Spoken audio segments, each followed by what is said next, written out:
Let me ask you to give us some thoughts on where you see the current election is, like the current politics of the United States. Can you kind of give us a broad brush of what you see going on there and kind of relate it to kind of what we're talking about?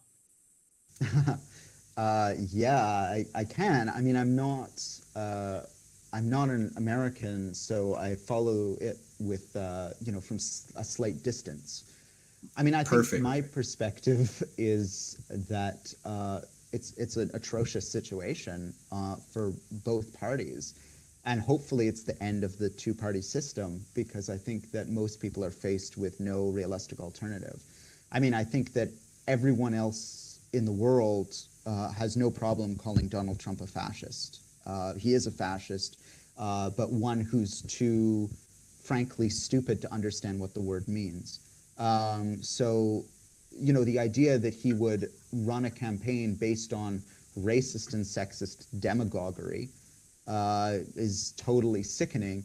But of course, it's not that far from what other Republican candidates have been doing since the Reagan era, since Goldwater. I mean, this hot button politics, blaming immigrants, blaming people of color, blaming people who depend on various forms of state assistance, goes back a long way. And the media machine and the news machine and the political machine has been waiting for the perfect storm that is Trump for a long time. So on that level, I don't think there's much more that needs to be said. I mean, I just hope that he doesn't ever gain any more power than he already has. But in fact, he's already done a huge amount of damage.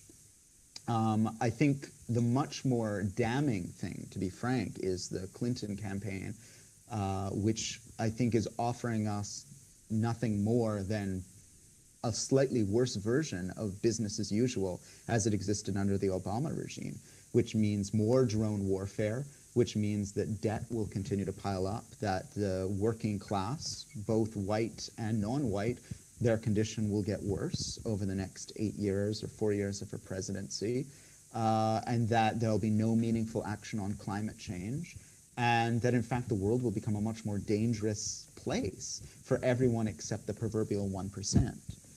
And given those two options, I don't know what I would do if I was an American citizen at this moment. My hope is that some of the energy and ideas that started to emerge from the Sanders campaign can manifest themselves as a meaningful social movement. And I know there are a number of people who are really working very hard on this. A social movement that might be able to not just offer palatable political alternatives, but offer really radical grassroots processes. And I think we can look around the world to what those would look like. For instance, I was just in Spain last week. Oh, Podemos. Podemos is very impressive on one level, but the social movements that are going on underneath them, or that have sort of pushed them up to power, are even more exciting in some ways. I'll just give you one example of La PA, which translates to basically people affected by mortgages. Like the United States, there was a massive foreclosure crisis in Spain after the 2008 financial crisis. La PA works as a kind of combination of a 12-step program and a direct action social movement.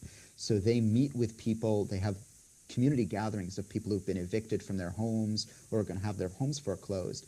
And the first step is showing them that they're not alone and that together they can do something. And then they discuss together what they can do to save this person's home or to get them a new home. And they show up at banks, they shut down the banks, they have massive, very loud protests, and they take over abandoned buildings and turn them into free or affordable housing for their members. This movement has over 100 chapters in cities and towns across Spain.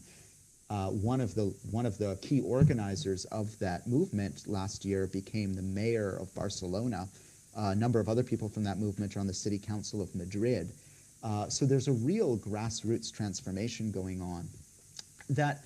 And I think this is the important point, Mayor. Maybe it ties to the radical imagination and this idea that the radical imagination isn't something that we say or that we think. It's something that we do and that we do together. It's not just that these charismatic leaders showed up and said, vote for me. Podemos is a very interesting political formation, an interesting political party But their strength and their ability to have some success in the polls really comes from a lot of people working at the grassroots and saying with their bodies and with the way they spend their time and the way they collaborate together that, to borrow that phrase from the World Social Forum, another world is possible. When the LAPA, the people affected by mortgages, get together, they are helping people transform their imaginations by insisting that, in fact, the bank doesn't have the right to take your home, that no bank should be able to get to turn a family out on the street, that's a monstrosity. That's an act of the radical imagination that isn't just about someone telling you, here's a wonderful, beautiful idea or a theory, but someone saying, look, we can do it together. And when we do it together, everything could be different. And so I hope that the Sanders campaign evolves into something like that has a real grassroots ability to transform people's lives and thereby transform what they think is possible.